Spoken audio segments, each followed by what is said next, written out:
আল্লাহ রাব্বুল আলামিন যে কসম খাইলেন, কেন কসম খাইলেন? আমরা কি আল্লাহর কথা কি অমান্য করতে পারবো, অবিশ্বাস করতে পারবো? নিশ্চয়ই পারবো না। আমরা যদি অবিশ্বাস করি তবু আল্লাহর কিছু আসে যায় না। তবু বান্দাকে একটু হুঁশিয়ার করার জন্য যে আগের কথাটা আসতেছে অনেক দামি কথা, যার জন্য কসম খাইয়া বললেন। বলেন সুবহানাল্লাহ। সুবহানাল্লাহর আওয়াজে বোঝা যায় খেজুর গাছের দরকার নাই। সুবহানাল্লাহ বলেন। জান্নাতের মধ্যে একটা গাছ লাগে বলে আরো বলেন সুবহানাল্লাহ। ভাই মাতরম দোস্ত বুজুর্গ, কসম ওই সময় খাওয়া হয় যখন সামনের মানুষটারে মানে নিজের সত্যতা সাবিত করার প্রয়োজন হয়। আল্লাহ তাআলা কেন কসম খাইলেন? ইন্নাল ইনসানা লাফি খুসর। আল্লাহ তাআলা বলেন সমস্ত মানুষ ধ্বংসের মধ্যে আছে। সমস্ত মানুষ ধ্বংসের মধ্যে। আপনাদের খারাপ লাগতেছে? বলেন সমস্ত মানুষ ধ্বংসের মধ্যে আছে, এই কথাটা আল্লাহ তাআলা বললেন। এতই আশা করে আসছিলাম যে কসম খেয়ে ভালো কথা কব, হন কইতেছে সব মানুষ ধ্বংসের মধ্যে আছে। উপায় কি? আল্লাহ তাআলা সান্ত্বনা দিলেন, ধ্বংসের মধ্যে ওই সমস্ত মানুষ নাই, ইল্লাল্লাযীনা আমানু, যারা ঈমান আনছে, আল্লাহকে বিশ্বাস করছে। এক বলে বিশ্বাস করছে আল্লাহকে। আমরা করছি না নাই? বলেন আমরা আল্লাহকে বিশ্বাস করছি না নাই? ইল্লাল্লাযীনা আমানু, এখানে কথা শেষ হয় নাই। ওয়া আমিলুস সলিহাত, ঈমান আনছে আর নেক আমল করছে। ওয়া তাওয়াসাউ বিল হক, আর হকের ওসিয়ত করছে। মানুষের ঘরে ঘরে হকের ওসিয়ত করে। ওয়া তাওয়াসাউ বিস সবর, আর সবরের তালকিন করে। মানুষদেরকে ধৈর্য ধারণ করার তালকিন করে। সবর, ধৈর্য, আমাদের মধ্যে এই 4টি গুণ যদি থাকে, 1 নম্বর কি? ঈমান। 1 নম্বর কি? 2 নম্বর নেক আমল। বলেন নেক আমল। 3 নম্বর হকের ওসিয়ত। 4 নম্বর সবর। এই 4টা বস্তু যদি আমাদের থাকে, তাহলে দুনিয়ার মধ্যেও আমাদেরকে আল্লাহ তাআলা কি করবেন না? শাস্তি দিবেন না। আল্লাহ তাআলা মহা মহা বিপদ থেকে আমাদেরকে বাঁচাবেন। আরবের মধ্যে একজন তাবিঈন ছিলেন, তার নাম ছিল আবু বকর, কাজী আবু বকর। আরবের বাজারের মধ্যে, এই কথাটা কইয়ে আমি শেষ করব। আরবের বাজারের মধ্যে একটা মানুষ ব্যবসা করার জন্য আসছিল। তো ওনার কি থইলাটা হারিয়ে গেছে। কি বলেন ওটাকে? টাকা রাখে যে, এই যে আলুর ব্যাপারী, রসুনের ব্যাপারী যারা থইলা রাখে, তফিল, এই তফিলটা হারিয়ে গেছে। তফিলের মধ্যে মহামূল্যবান জিনিস আছিল, কিন্তু ওই তফিলটা একজন যুবক, ক্ষুধার্ত যুবক, 3 দিন পর্যন্ত খায় নাই। না খাওয়া অবস্থায় ওই তফিলটা কুড়াইয়া পাইছে। তার নাম ছিল কাজী আবু বকর। কি নাম? কাজী আবু। কাজী আবু বকর ওই তফিলটা পাইয়া হেরা বাড়িতে নিয়ে রাখছে যত্ন কইরা। আর দেখছে এই তফিলের মধ্যে কি আছে। দেখে ওই তফিলের মধ্যে ইয়ামিনী পাথরের মূল্যবান একটা হার আছে। মূল্যবান একটা হার। এই হারটা, এই যে গলার হার, কোটি টাকার হার। উনি চিন্তা করলো এই হারটা তো মালিক রে দেয় না, উনি তো পেরেশান হয়ে পড়তেছে কি জানি। তো উনি বাজারের মধ্যে ওই হারটা বাড়িতে রাইখা বাজারের মধ্যে ঘুরতেছে। কেউ যদি এলান করে ওনাকে বলবো।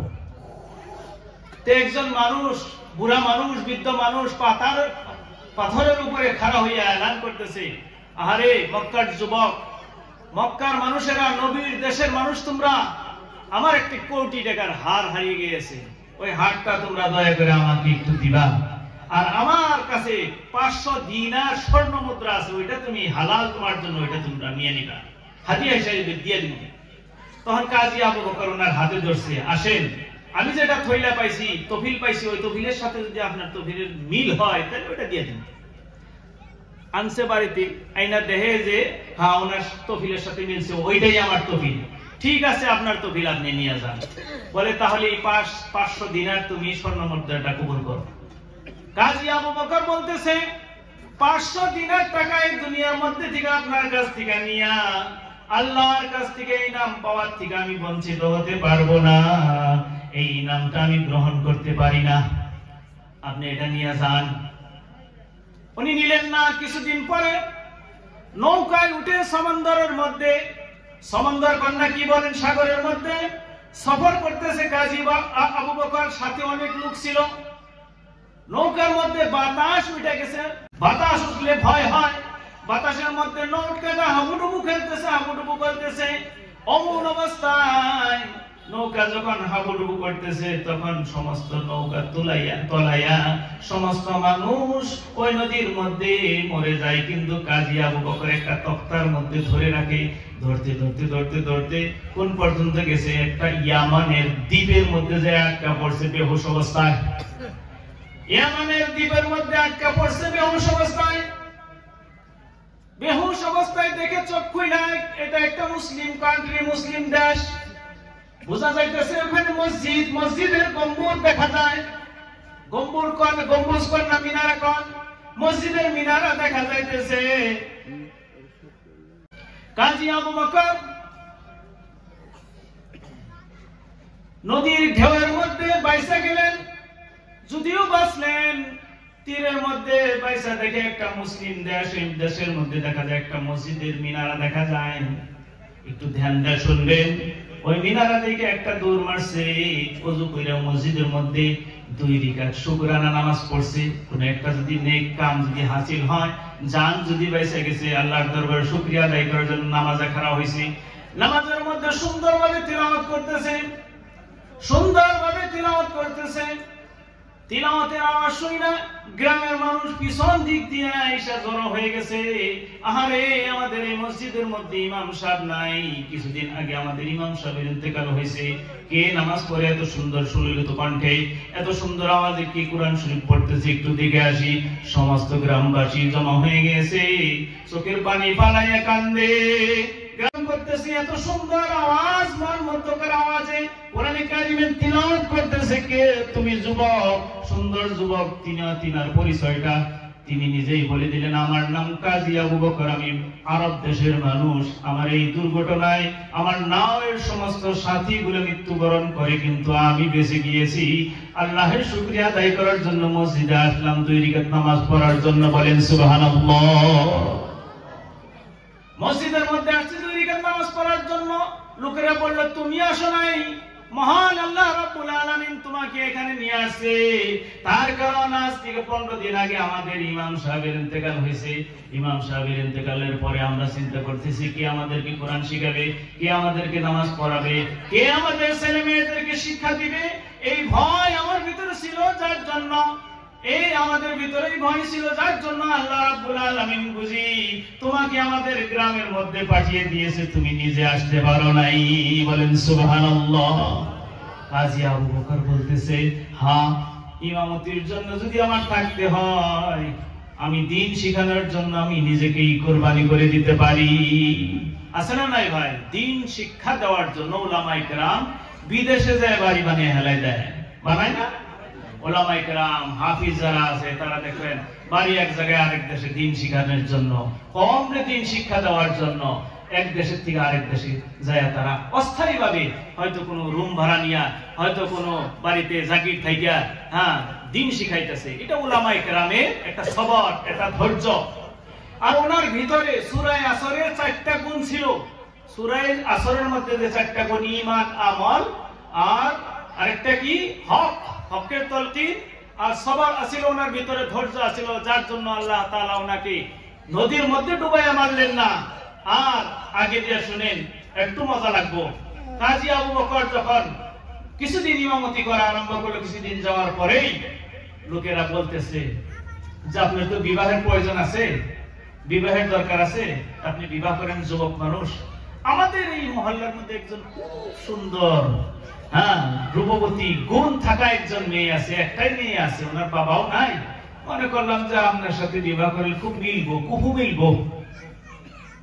আমার তো কুহু মিলার ঠেকা নাই, আমাদের অন্য কিছু মিললেই হইল, আমাদের কুহু মিলে না, যার জন্য অশান্তি হয়।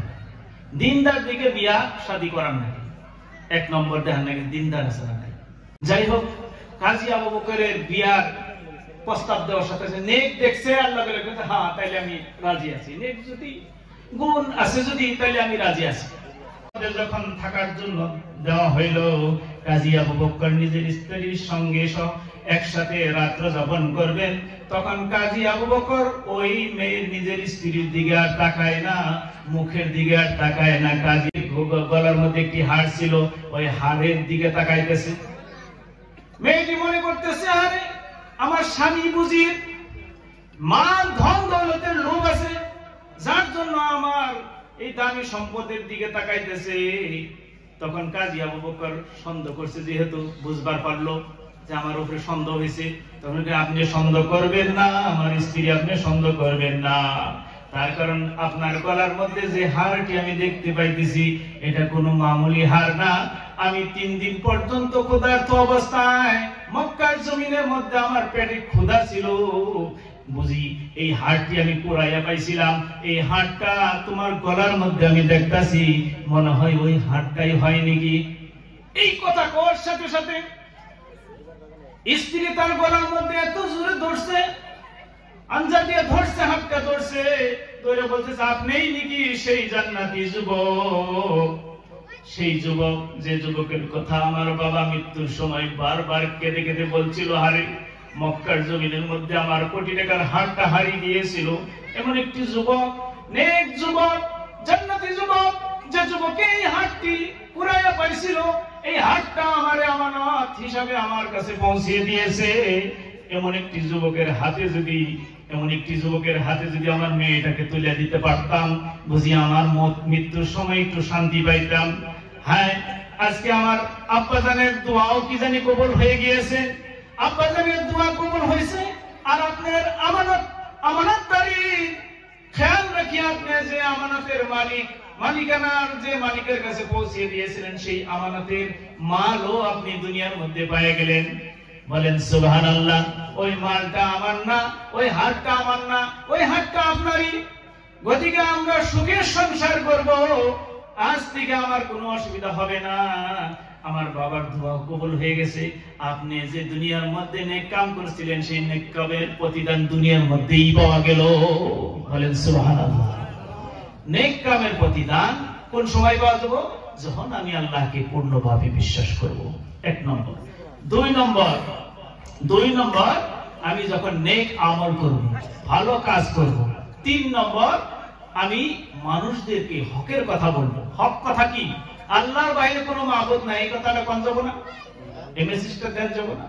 4 নম্বর সেটা কি? আমরা সবরের তলকিন করব, ধৈর্য ধারণ করা। আমাদের ভিতর ধৈর্য উঠে গেছে, যার জন্য তো মারামারি, যার জন্য তো পিটাপিটি, যার জন্যই তো আমাদের ভিড় বেশি।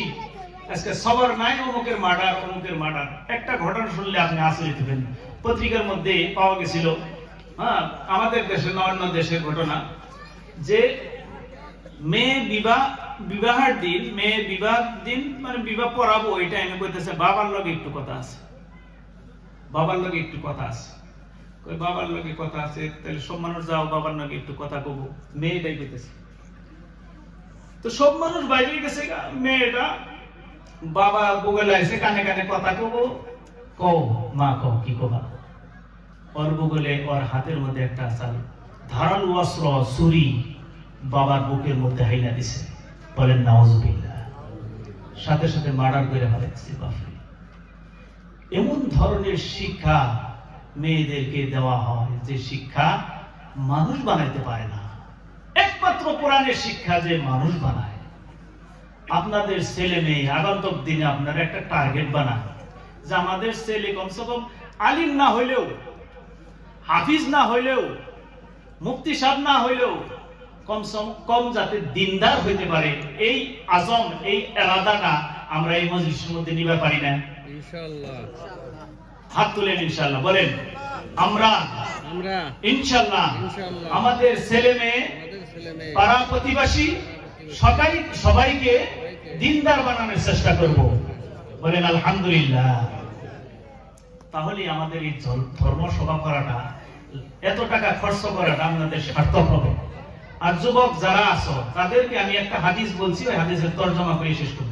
আল্লাহ নবী সাল্লাল্লাহু আলাইহি ওয়াসাল্লাম বলেন, কুন আলিমান আও মুতাআল্লিমান আও মুস্তামিআন আও মুহিব্বান। জাহান্নাম থেকে বাঁচার 4টি পথ। কয়টি পথ? 4টি।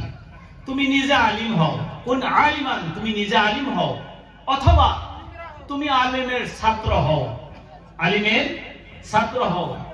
আচ্ছা, আলিমের ছাত্র হওয়া যাব না নাই? হুজুরের কাছে কিছু শেখা যাব না নাই? কেরা কেরা হুজুরের কাছে কোরআন শিখবেন? হাত তুলে দেন। যারা কোরআন শিখছেন তবু হাত তুলেন, যে আবারও ইনশাআল্লাহ ওটারে রিপেয়ারিং করবো। বহুত হাফিজ মাওলানারাও হাত তুলতেছে, মারহাবা বলেন। হ্যাঁ, তাদাত বাড়ানোর জন্য ওনারাও হাত তুলছে, মাশাআল্লাহ, বহুত আগ্রহ। তো আমরা চারটা জিনিস হতে পারি। একটা হলো আল্লাহ নবী সাল্লাল্লাহু আলাইহি ওয়াসাল্লাম বলছেন, তোমরা আলিম হও, আলিমের ছাত্র হও, নতুবা তোমরা আলিমের কথা মতে চলো। আলিমের কথা মতে চলো, আলিমের কথা মতে চলো। আমরা আলিমের সমস্ত কাজ, দুনিয়ার কাজ আর আখিরাতের কাজ, সমস্ত কাজ আলিমের কথা মতে চলো না। চতুর্থ নম্বরের রাস্তা নবী সাল্লাল্লাহু আলাইহি ওয়াসাল্লাম বলছে, আও মুহিব্বান, আলিমকে মহব্বত করো, আলিমকে মহব্বত করো। পঞ্চম নম্বরের কথা বড় মারাত্মক কথা, বহুত ডেঞ্জার কথা। নবী সাল্লাল্লাহু আলাইহি ওয়াসাল্লাম বলছেন, ওয়ালা তাকুনিল খামিসা, তোমরা পঞ্চম নম্বরের ব্যক্তি হবে না, ফাতাহলিক, নতুবা তোমরা ধ্বংস হয়ে যাবে। বলেন নাউজুবিল্লাহ। হয় আমরা নিজেরা আলিম হব, নিজেরা আলিমের ছাত্র হব, নাইলে আলিমের কথা মতো চলবো, তা না হইলে কমসে কম আলিমকে মহব্বত করবো। আলিমকে মহব্বত করলে লাভ কি?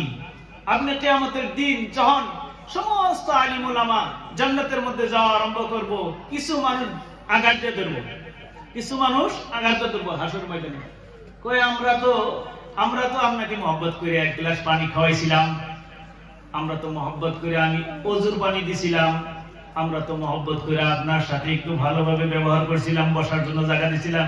এই যে এইগুলো কথা বলবো, তখন আল্লাহ তাআলা বলবেন যে তোমরা আলিমদেরকে বলবেন, তোমরা সাক্ষী দিলে এদেরকেও জান্নাতে নিয়ে যেতে পারবা। বলেন সুবহানাল্লাহ।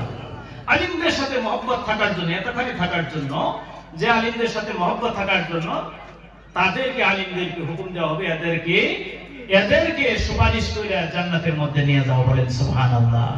আলিমের সাথে মহব্বত না করলেও কমসে কম ঘৃণা তো করবার পারবো ইনশাআল্লাহ, নাকি? বুঝছেন? ঘৃণা করুন যাবো কি? মহব্বত করার কথা আসছে, ঘৃণা তো দূরের কথা। আমরা ঘৃণা তো করবো দূরের কথা, মহব্বত করবো।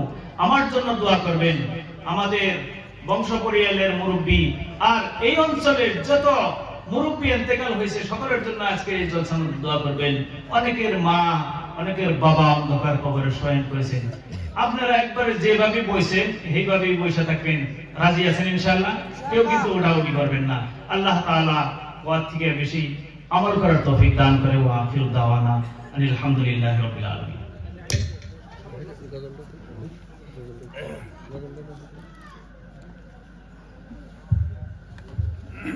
আলহামদুলিল্লাহ, আপনাদের সামনে মঞ্জুর আহমেদ, মাওলানা মঞ্জুর আহমেদ সাহেব সুন্দর বয়ান রাখছেন।